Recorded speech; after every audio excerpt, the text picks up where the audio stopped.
دیکھیں، بسم اللہ الرحمن الرحیم۔ پچھلا سبق خیانت سے متعلق تھا، یہ سبق فتنوں سے متعلق ہے اور اس کا عنوان ہے فتنے۔ عربی لغت میں فتنے کے ایک معنی آزمانے اور پرکھنے کے بھی ہے، چنانچہ ہر وہ چیز فتنہ کہلاتی ہے جو انسان کی عقل اور عزائم کے لیے، عزائم کہتے ہیں ارادوں کو، اور انسان کی چنانچہ ہر وہ چیز فتنہ کہلاتی ہے جو انسان کی عقل اور عزائم کے لیے آزمائش یعنی امتحان کا سبب بنے اور اسے رائے حق و صداقت پر قائم نہ رہنے دے۔ گمراہ کن نظریات، باطل افکار اور نفسانی خواہشات، یہ سب فتنے کی صورتیں ہیں۔ ابتدائے آفرینش یعنی جب سے دنیا بنی ہے، اللہ پاک نے اس کائنات کو بنایا ہے، ابتدائے آفرینش سے لے کر آج تک انسان مختلف آزمائشوں کی زد میں آتا رہا ہے۔ نیک بخت وہ ہے جو فتنوں سے محفوظ رہا اور اپنے دین پر قائم رہا۔ آپ صلی اللہ علیہ وسلم نے وقتاً فوقتاً اپنے وعظ و بیان میں فتنوں کا ذکر فرمایا اور خصوصاً قیامت کے قریب زمانے میں آنے والے حالات اور رونما ہونے والے فتنوں کو خوب اہمیت کے ساتھ بیان فرمایا۔ فتنوں کی کثرت اور تسلسل کے ساتھ واقع ہونے کا ذکر یوں فرمایا کہ اب یہ حدیث کا چونکہ ترجمہ ہے، مفہوم ہے، تو اس لیے اس کو ریڈ پین سے لکھا گیا ہے کہ لوگوں کے دلوں پر اس طرح سے فتنے ایک کے بعد ایک ڈالے جائیں گے جس طرح چٹائی میں تنکے ایک کے پیچھے ایک لگائے جاتے ہیں، جو تنکوں والی چٹائی ہوتی ہے نا، اس کو بنایا جاتا ہے، تو اس طرح جو دل ان فتنوں کو قبول کرے گا وہ سیاہ ہو جائے گا اور اوندھے برتن، اوندھا کہتے ہیں الٹا، جو برتن الٹا کر دیا جائے، اور اوندھے برتن کی مانند ایمان و معرفت کے نور سے خالی ہو جائے گا، نفسانی خواہشات کا غلام بن جائے گا۔ البتہ جو دل ان فتنوں کو قبول کرنے سے انکار کرے گا وہ سنگ مرمر کی طرح سفید ہوگا، قوت والا ہوگا، کوئی بھی فتنہ اس پر اثر انداز نہیں ہوگا۔ آپ صلی اللہ علیہ وسلم نے فتنوں کو تاریک رات کے ٹکڑوں سے تعبیر کیا ہے، جس کا مطلب یہ ہے کہ آنے والے فتنوں کے بارے میں کسی کو یہ معلوم نہیں ہو سکے گا کہ وہ کب اور کیوں نمودار ہوں گے اور ان سے چھٹکارے کی کیا راہ ہوگی، چھٹکارے کی راہ کیا ہوگی۔ مسلمانوں کے باہمی قتل و غارت کی صورت میں یہ فتنے اتنے شدید ہوں گے کہ دین و ملت کا مستقبل تاریک نظر آنے لگے گا۔ نیک و بد یعنی اچھے اور برے کے درمیان، نیک و بد کے درمیان فرق کرنا اس طرح ناممکن ہوگا جس طرح تاریک رات میں کسی کی شناخت کرنا۔ محض شکوک و شبہات کی بنا پر انسان کا خون ناحق بہایا جائے گا۔ لوگوں کے عقائد و نظریات، اقوال و افعال اور طور طریقوں میں جلدی جلدی تبدیلیاں رونما ہوں گی۔ ایک آدمی صبح کو ایمان کے نور کے ساتھ اٹھے گا تو شام ہوتے ہی کفر کے اندھیروں میں پہنچ چکا ہوگا، اور حدیث میں بھی آتا ہے نا، یصبح الرجل مؤمنا ویمسی کافرا ویمسی مؤمنا ویصبح کافرا، اس طرح کے الفاظ آتے ہیں نا روایت میں۔ ان تبدیلیوں کا اصل سبب دنیا کی محبت ہوگی جس کے بدلے وہ اپنے دین کو بیچنے سے بھی دریغ نہیں کرے گا۔ نبی کریم صلی اللہ علیہ وسلم نے امت مسلمہ کو ایسے حالات سے آگاہ فرما کر اعمال صالحہ کی طرف متوجہ فرمایا۔ آگے دیکھیں، آگے روایت ہے، بسم اللہ الرحمن الرحیم۔ عن اسامة بن زید رضی اللہ عنہ قال اشرف النبی صلی اللہ علیہ وسلم على اطم من اطام المدینة فقال هل ترون ما ارى؟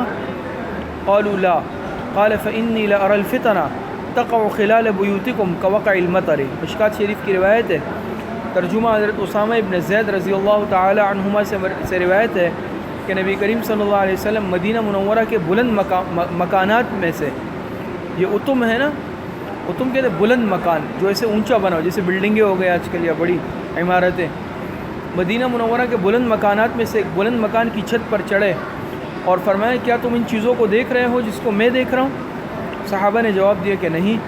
آپ صلی اللہ علیہ وسلم نے فرمایا کہ حقیقت یہ ہے کہ میں ان فتنوں کو دیکھ رہا ہوں جو تمہارے گھروں پر بارش کی طرح برس رہے ہیں۔ تشریح میں فرماتے ہیں اتم قلعہ اور بلند مکان کو کہتے ہیں۔ آپ صلی اللہ علیہ وسلم ایک قلعے کی چھت پر تشریف لے گئے تاکہ سب ان کی بات سن سکے۔ آپ صلی اللہ علیہ وسلم نے امت پر آنے والے فتنوں کی پیشن گوئی کرتے ہوئے فرمایا کیا تمہیں اس وقت کچھ نظر آ رہا ہے؟ جواب نفی میں ملا کہ نہیں نظر آ رہا۔ تو آپ صلی اللہ علیہ وسلم نے فرمایا میں تو فتنوں کو تمہارے گھروں میں بارش کی بوندوں کی طرح برستے ہوئے دیکھ رہا ہوں۔ اشارہ اس طرف تھا کہ وہ فتنے بہت ہی کثرت کے ساتھ رونما ہوں گے۔ آپ صلی اللہ علیہ وسلم نے قیامت تک آنے والے فتنوں سے ڈرایا تاکہ ان سے بچنے کے طریقے اختیار کیے جائے۔ آگے روایت ہے دیکھیں، بسم اللہ الرحمن الرحیم، وعن ابی ہریرہ رضی اللہ عنہ قال قال رسول اللہ صلی اللہ علیہ وسلم والذی نفسی بیدہ لا تذهب الدنيا حتى يأتي على الناس يوم لا يدري القاتل فيما قتل ولا المقتول فيما قتل فقيل كيف يكون ذلك قال الهرج القاتل والمقتول في النار۔ مشکات شریف کی روایت ہے، حضرت ابو ہریرہ رضی اللہ تعالی عنہ سے مروی ہے، وہ روایت کرتے ہیں جناب رسول اللہ صلی اللہ علیہ وسلم سے کہ جناب رسول اللہ صلی اللہ علیہ وسلم نے ارشاد فرمایا، قسم ہے اس ذات کی جس کی قبضہ قدرت میں میری جان ہے، اس وقت تک کہ دنیا ختم نہیں ہوگی، قیامت قائم نہیں ہوگی کہ جب تک حتی یأتی علی الناس یوم، جب تک لوگوں پر ایسا زمانہ نہ آ جائے، ایسا وقت نہ آ جائے، ایسا دن نہ آ جائے کہ لا یدری القاتل فیما قتل، قاتل کو بھی معلوم نہیں ہوگا کہ میں کیوں قتل کر رہا ہوں، میں سامنے والے کو قتل کیوں کر رہا ہوں، ولا المقتول فیما قتل، نہ جس کو قتل کیا جا رہا ہے مقتول، اس کو معلوم ہوگا کہ اسے کس جرم میں قتل کیا گیا۔ فقیل کیف یکون ذلک، صحابہ حیران ہو گئے، عرض کیا اللہ کے رسول ایسا کیوں ہوگا کہ قاتل کو بھی پتہ نہیں ہے میں کیوں قتل کر رہا ہوں، مقتول کو بھی پتہ نہیں ہے۔ تو آپ علیہ السلام نے فرمایا الحرج، وہ حرج ہوگا، کیا ہوگا؟ حرج۔ القاتل والمقتول فی النار، حرج کے معنی آتے ہیں کیا؟ قتل عام، حرج کے معنی قتل عام ہوگا۔ القاتل والمقتول فی النار، اور یہ بھی آپ علیہ السلام نے فرمایا قاتل اور مقتول دونوں جہنم میں جائیں گے۔ تو دیکھیں اس روایت میں آپ علیہ السلام نے فرمایا قیامت سے پہلے ایک زمانہ ضرور ایسا آئے گا، ایسی کیفیت ہوگی قاتل جس کو قتل کر رہا ہے اس کو بھی نہیں پتہ میں کیوں مار رہا ہوں، جس کو قتل کیا جا رہا ہے اس کو بھی اپنا جرم معلوم نہیں ہے۔ صحابہ حیران ہو گئے ایسا کیسے ہوگا؟ تو آپ نے فرمایا وہ قتل عام ہوگا، اندھادھند قتل عام۔ اور موجودہ صورتحال میں آپ دیکھ لینا کیسا قتل عام ہے، اچانک فائرنگ ہو گئی، کچھ کھڑے ہوئے وہ بیچارے جو ہے جاں بحق ہو گئے۔ اب مارنے والے کو بھی پتہ نہیں، اس کو کوئی پیسے دے رہا ہے کہ بھئی تم ایسا کر لو، لوگوں میں خوف پھیلا دو، جانیں لے لو، لیکن اس کو نہیں پتہ کہ کیوں مجھے حکم دیا جا رہا ہے، میں کیوں مار رہا ہوں سامنے والے کو، پتہ اس کو بھی نہیں، وہ استعمال ہو رہا ہے۔ اور جس کو مارا جا رہا ہے اس بیچارے کو بھی جرم پتہ نہیں ہے، بے قصور۔ اچھا یہ تو اپنی جگہ معاملہ ہو گیا، کیسے ہوگا؟ آپ علیہ السلام نے فرمایا الحرج، وہ قتل عام ہوگا، وہ کیا ہوگا؟ اور ساتھ میں آپ علیہ السلام نے فرمایا القاتل والمقتول فی النار۔ بعض دفعہ ایسا ہے، اب ایسا اس میں ایک جواب آپ حضرات یہ دے، میں سوال پوچھتا ہوں کہ چلے قتل کرنے والے تو جا رہا ہے، اس نے قتل کیا، ناحق خون کیا، وہ جہنم میں جا رہا ہے، مقتول کیوں جائے گا؟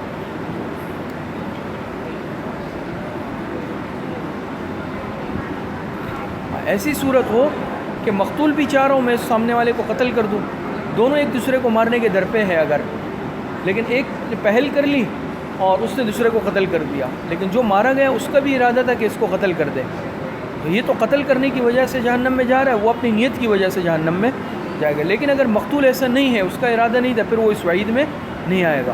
تو بہرحال یہ فتنوں سے متعلق ہے، اور آپ علیہ الصلوۃ والسلام کی حدیثیں آپ حضرات کے سامنے آئیں کہ بارش کی طرح فتنے برسیں گے، ایک فتنہ نہیں ختم نہیں ہوگا، دوسرا آئے گا، وہ ختم نہیں ہوگا، تیسرا آئے گا۔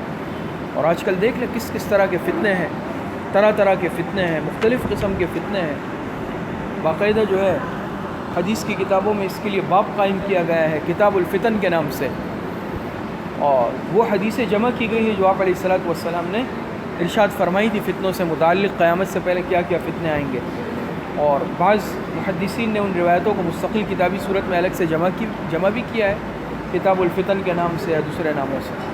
آخری سبق ہے قیامت سے متعلق، یہ قیامت سے متعلق کتاب کا آج آخری سبق ہے، یہ بھی سن لیں۔ بسم اللہ الرحمن الرحیم۔ دیکھیں قیامت پر چونکہ دنیا ختم ہو جائے گی، فرماتے ہیں اس کا عنوان قیامت ہے۔ اللہ تعالیٰ جب اس عالم کو فنا کرنا ہے، ختم کرنا چاہیں گے، تو حضرت اسرافیل علیہ السلام کو حکم ہوگا کہ وہ سور پھونکیں گے، اللہ پاک کے حکم سے سور پھونکیں گے، جس کی آواز شروع میں نہایت دھیمی اور سریلی ہوگی، جو آہستہ آہستہ بڑھتی چلی جائے گی، جس سے انسان، جنات، چرند، پرند سب حیرت کے عالم میں بھاگنے لگیں گے، ادھر ادھر بھاگیں گے۔ جب آواز کی شدت اور بڑھے گی تو سب کے جگر ٹکڑے ٹکڑے ہو جائیں گے، انسان ختم ہو جائیں گے، مر جائیں گے۔ پہاڑ ریزہ ریزہ ہو کر روئی کی طرح اڑنے لگیں گے۔ قرآن کریم میں بھی اللہ پاک نے فرمایا نا کہ وَإِذَا الْجِبَالُ نُصِفَتْ، ہے نا، وَإِذَا السَّمَاءُ كُشِطَتْ وَإِذَا الْجَحِيمُ سُعِّرَتْ وَإِذَا الْجَنَّةُ أُزْلِفَتْ، یہ ساری علامتیں آئی ہیں۔ پہاڑ ریزہ ریزہ ہو کر روئی کی طرح اڑنے لگیں گے، ہے نا، کالعہن المنفوش، اس طرح آسمان پھٹ جائے گا، ستارے جھڑ جائیں گے۔ اذا السماء انفطرت واذا النجوم انکدرت اور اذا الشمس كورت واذا النجوم انکدرت، یہ ساری قرآن کریم میں اللہ پاک نے ذکر کیا ہے۔ ستارے جھڑ جائیں گے، اللہ پاک کی ذات کے علاوہ کوئی چیز باقی نہیں رہے گی۔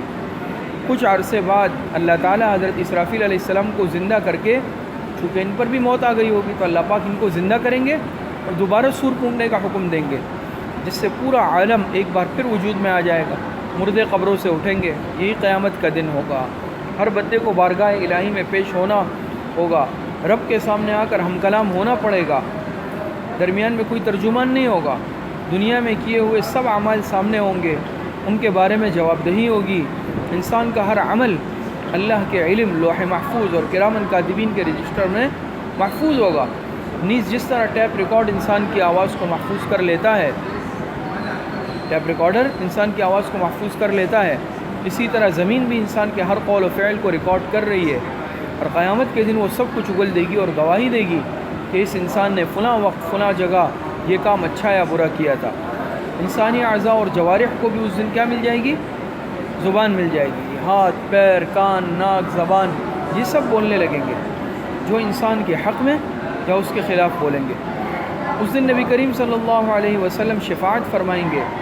آپ صلی اللہ علیہ وسلم کے پیروکاروں کو یہ سعادت نصیب ہوگی، یعنی حضور علیہ السلام کی شفاعت نصیب ہوگی، گمراہ اس سے محروم رہیں گے۔ اس دن ایک ترازو قائم ہوگا، میزان عدل، جس کے ذریعے اعمال تولے جائیں گے، جبکہ جہنم کی پشت پر پل صراط قائم ہوگا، جو بال سے زیادہ باریک اور تلوار سے زیادہ تیز ہوگا۔ ہر شخص کی رفتار اس کے اعمال کے مطابق ہوگی۔ قیامت کا دن دنیا کے دنوں کے اعتبار سے 50,000 سال کا ہوگا۔ کتنا؟ 50۔ قیامت کا ایک دن دنیا کے 50,000 سالوں کے برابر۔ اس دن موت کو ایک دمبے کی شکل میں لا کر ذبح کر دیا جائے گا، جو اس بات کی علامت ہوگی کہ اس کے بعد اب کسی کو موت نہیں آئے گی۔ اہل جنت اور اہل جہنم سب کو ہمیشہ رہنا ہے، یعنی جنتی ہمیشہ کے لیے جنت میں اور جہنمی ہمیشہ کے لیے جہنم میں۔ یہ فیصلے کا دن ہے۔ انجام کار جنتی جنت میں اور دوزخی دوزخ میں چلے جائیں گے۔ بہرحال اللہ پاک قادر مطلق ہے، جس کو جہنم سے نکالنا چاہے اللہ پاک کی مرضی ہے۔ آگے روایت دیکھیں، اس کو نہیں لکھ سکتے، پیج نہیں۔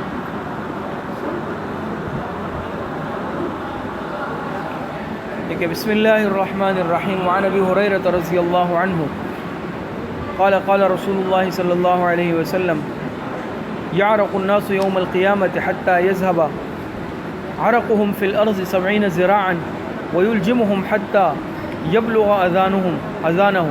مشکات شریف کی روایت ہے۔ ترجمہ دیکھیں، حضرت ابو ہریرہ رضی اللہ تعالی عنہ سے روایت ہے کہ نبی کریم صلی اللہ علیہ وسلم نے فرمایا، قیامت کے دن لوگوں کو اتنا پسینہ آئے گا جو زمین کے اندر 70 گز تک چلا جائے گا، اور پسینہ ان کے لیے لگام بن جائے گا، یہاں تک کہ یہ پسینہ ان کے کانوں تک پہنچ جائے گا۔ تشریح میں فرماتے ہیں، اس حدیث میں قیامت کے دن کی شدت اور ہولناکی کا بیان ہے کہ جب میدان حشر حساب کتاب کی ابتدا ہوگی اور نامہ اعمال کھلنا شروع ہوں گے، لوگوں پر حیا اور ندامت کا غلبہ ہوگا، سورج تپش اور آگ کی لپیٹیں بہت زیادہ ہوں گی، اس کی وجہ سے لوگوں کو بہت زیادہ پسینہ آئے گا، جو اس قدر بہے گا کہ زمین کے اندر جذب ہوتے ہوتے 70 گز تک چلا جائے گا۔ پسینہ بڑھتے بڑھتے سر تک پہنچ کر لگام کی طرح ان کے منہ کو جکڑے گا، جس کی بنا پر وہ بات چیت کرنے پر بھی قادر نہیں ہو سکیں گے۔ دوسری حدیث میں آیا ہے کہ لوگ اپنے اعمال کے بقدر پسینے میں شرابور ہوں گے، بعض کو ٹخنوں تک، بعض کو گھٹنوں تک اور بعض کو کمر تک پسینہ ہوگا، اور بعض کے لیے ان کا پسینہ لگام بن جائے گا، یعنی منہ تک، گناہوں کے بقدر، جتنے گناہ زیادہ اتنا پسینہ زیادہ۔ آگے روایت دیکھیں، بسم اللہ الرحمن الرحیم۔ وعن عبد اللہ بن عمر رضی اللہ عنہما قال قال رسول اللہ صلی اللہ علیہ وسلم من سرہ ان ينظر الى یوم القیامت كأنه رأي عین فلیقرأ اذا الشمس کورت واذا السماء انفطرت واذا السماء انشقت۔ مشکات شریف کی روایت ہے۔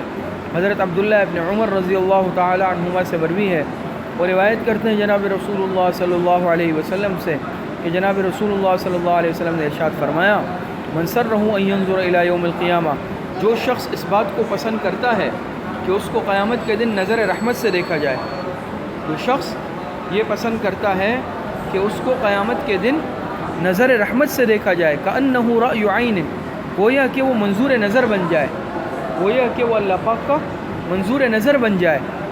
جیسے ہم دنیا میں کہتے ہیں نا فلاں منظور نظر ہے، آنکھ کا تارا ہے، گویا وہ اللہ پاک کا منظور نظر بن جائے. تو اس کو چاہیے کہ فلیقرأ، کثرت کے ساتھ کیا پڑھے؟ سورہ تکویر، اذا الشمس کورت کی تلاوت کرے، وَإِذَا السَّمَاءُ انفطرت، سورہ انفطار، اذا السماء انفطرت کی تلاوت کرے کثرت سے، وَإِذَا السَّمَاءُ انشقت، سورہ انشقاق، اذا السماء انشقت، ان صورتوں کی کثرت کے ساتھ تلاوت کیا کرے. تو یہ قیامت سے متعلق ہے، اور یہ سارے احوال، یہ ساری علامتیں، یہ سب حدیث مبارکہ کی کتابوں میں بھی آئی ہے، اور بعض اس میں چیزیں ایسی ہیں جو اللہ پاک نے قرآن کریم میں بھی قیامت کے احوال بیان کیے ہیں. تو بہرحال یہ دن آنا ہے اور یہ دن حقیقت ہے، لہٰذا کامیاب انسان وہی ہے جو دنیا میں آخرت کے لیے تیاری کر لے، اپنے آپ کو آخرت کے لیے تیار کر لے. حدیث میں آتا ہے نا دنیا مزرعۃ الآخرہ، دنیا آخرت کی کھیتی ہے. ایک اور روایت میں آتا ہے دنیا سجن المؤمن و جنت الکافر، اور اسی طرح ایک اور روایت میں آتا ہے الکیس من دان نفسہ وعمل لما بعد الموت. حقیقی عقلمند کون ہے؟ کہ جو اپنے نفس کو پہچان لے اور آخرت کی جو اصل زندگی ہے اس کے لیے تیاری کر لے. تو بہرحال یہ حدیث کا حصہ آپ حضرات کا آج مکمل ہو گیا. اس پر آپ کی تعلیم و تربیت سینئر لیول کا جو حصہ حدیث تھا، حدیث مبارکہ، وہ آج مکمل ہو چکا ہے. اور دعا ہے کہ اللہ پاک ہم سب کو صحیح عمل کی توفیق عطا فرمائے. جتنی حدیثیں ہم نے پڑھی ہے اس پر صحیح معنوں میں عمل کرنے کی توفیق عطا فرما دے. اسی طرح جو حصہ قرآن کریم میں آیتیں پڑھی اس پر بھی عمل کی توفیق عطا فرمائے.